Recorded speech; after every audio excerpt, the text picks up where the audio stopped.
With Doublelift and Bjergsen both announcing their retirements this year, formally from League of Legends, no comebacks, no coaching, no shifts, they are legitimately done with professional play in League of Legends, the question can now finally be asked, who is the GOAT of North America? Because if we're being honest, it's literally just one of these two.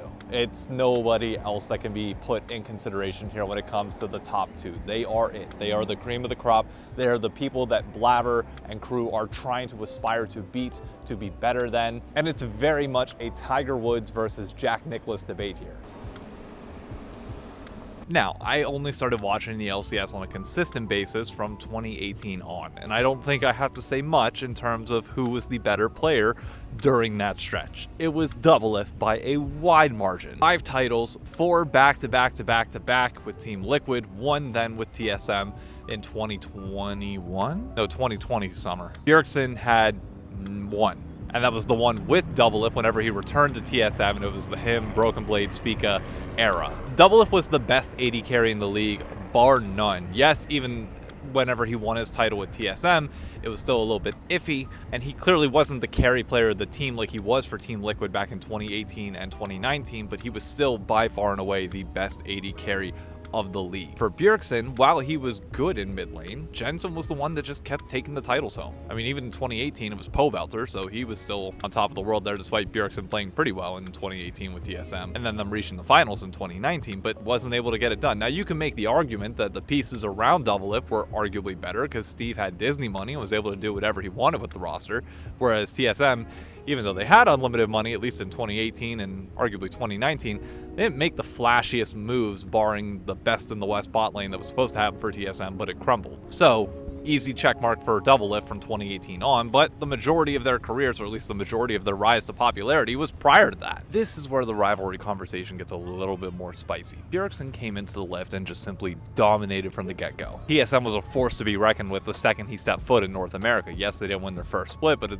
by summer, he had already won a title. Alluding back to the Tiger Woods versus Jack Nicklaus debate, this was Tiger Woods 2000 to 2002 levels of dominance. There was not a single mid laner that I can think of that was close in reading and rewatching the past. I wasn't there to experience the hype in the moment, but from the people that I've talked to, it sounds like it was pretty clear cut that Bjergsen was the best mid laner in the league for an extended period of time. This goes alongside the fact that Doublelift could not seem to win. Doublelift was not a player that came into the league and immediately saw success. It took quite a while for him to get to that point.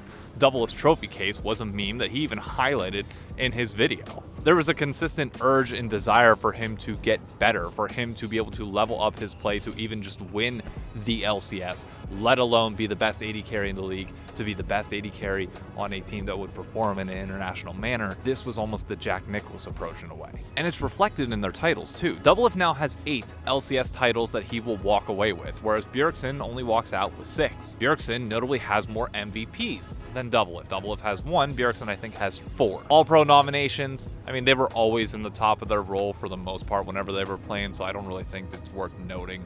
The final note to make on both of these players is their impact on the LCS as a whole. While it doesn't directly affect gameplay, it does impact your legacy. It impacts your ability to inspire people to play the game, to drive storylines for players that people want to tune into and watch and make a compelling broadcast. I mean, there was a reason for the longest period of time that TSM just dominated viewership, and then Team Liquid with Doublelift dominated viewership. Yes, they were the best, but also it was just personalities that people wanted to tune into. People wanted to see the quieter Bjergsen be able to come out of his shell and just crush people on the Rift, and they wanted to see the loud and obnoxious Doublelift trash talk people and then also dominate people on the Rift. It was a compelling storyline that we got to watch split after split after split. I think it's safe to say that Doublelift has had the wider impact though around the world. While people definitely recognize Bjergsen on a scale that very few LCS players, probably just Doublelift and Bjergsen, and pretty much that's it.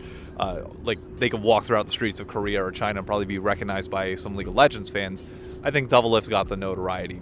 And I think that's just by nature of being a trash talker in general. That style lends naturally to being a more in-your-face media personality that people will cover. Whereas Bjergsen, like, people will tune in to watch him and want to see him play, but like when you run into him on the street, you're gonna appreciate the GOAT, but like you're not gonna have these little kids coming up and like wanting to trash talk you in the same way that Doublelift is trash talking other people. So to wrap all of this up, who is my GOAT of the two? I would say Doublelift. But either way, they're the two faces of the league that ushered us into the era where we are at now, which, speaking of that, we got to talk about what's next. Back whenever Doublelift and Bjergsen retired in 2021, we were not ready for the next generation to come of LCS. To quote the words of Big Sean, "But the grass ain't always greener on the other side. It's green where you water it, so I know we got issues, baby. True, true, true." we were so heavily reliant upon them as players. The narrative afterwards was like celebrating 10 years of LCS, which once again just relied on the history of prior players because we didn't have any personalities that could step up to the plate and really challenge these two. And by all means, we were blessed enough to have them back surprisingly on 100 Thieves of all teams. Yeah, think about that. Like, both Bjergsen and Doublelift ended their careers on 100 Thieves, which technically I guess could be a bad thing for 100T, but regardless, I'm choosing not to look at it that way. Going into 2024, are we ready for a permanent LCS without them? Whether they come on as guest stars or obviously Doublelift is probably going to co-stream, are we ready for that world? And my answer is probably yeah. Look, viewership is at the lowest it has ever been. We are under 6 figures for the first time ever in LCS history.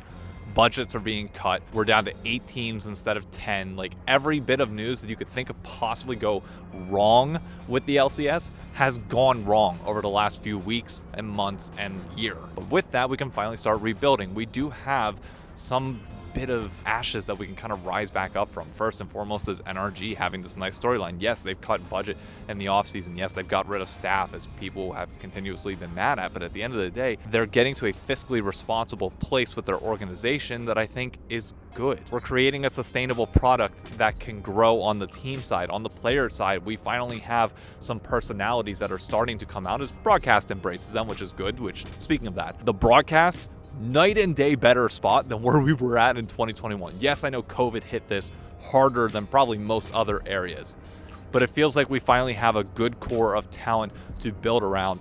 Emily Rand is going to become one of the faces of the LCS for decades to come. Jat is crushing it. His Worlds content was unbelievable. And we have notable figures like Raz still on board, and Mark Z, and others that, yes, they know how to build these player narratives if players will put themselves in the spotlight and allow themselves to become these larger than life figures. And I think the salary cutbacks are going to be an important part of that, because back whenever Bjergsen and Doublelift retired in 2021, salaries and everything else were still inflated around them. And because of that, you just had this, I just want to play and get better and try and win worlds. And Doublelift's video himself even acknowledged this, that's no longer the case. So it's not enough for players to be able to just go out, play, and win worlds. It's never going to happen. Therefore, you need to focus on building a brand here in North America. And there's positive signs outside of just this as well. You look at Dantes' tournament, whether you like Dantes or not is irrelevant. His streamer tournament is incredibly popular. Shit, I wanted to play in it, but I couldn't even meet the minimum standards, which is good, but it gives creators in North America a reason to grind, a reason to try and get up to that level, to try and participate in things like this, to eventually just make this whole thing popular again. Technically, is the LCS in a worse state than when they left the first time? Yes, but we're at a better foundational point to grow and build in a post-Doublelift and post-Bjergsen world, because that's the reality that we will now live in forever. And you're either going to sink or swim in trying to figure out how to navigate that. I said this before. I said it to Doublelift in person on Hotline League whenever it was here in New York City, but thank you, Doublelift, for everything that you've done for League of Legends, both here in America and internationally. Thank you to Bjergsen as well. His retirement midway through the year was a shock, but I hope both of them enjoy their life beyond League of Legends. I hope they find happiness in whatever comes next, whether that's family, friends, other activities, does not matter. You guys help build League of Legends to where it is today, and hopefully you're passing the baton off to those of us that can try and help grow it even bigger and make it something that the OGs would be proud of in 10, 15 years' time. You're the reason we're here, and hopefully we'll give everybody else a reason to stay around. Thank you all for watching. Be sure to subscribe, and I'll catch you on the next video. Adios.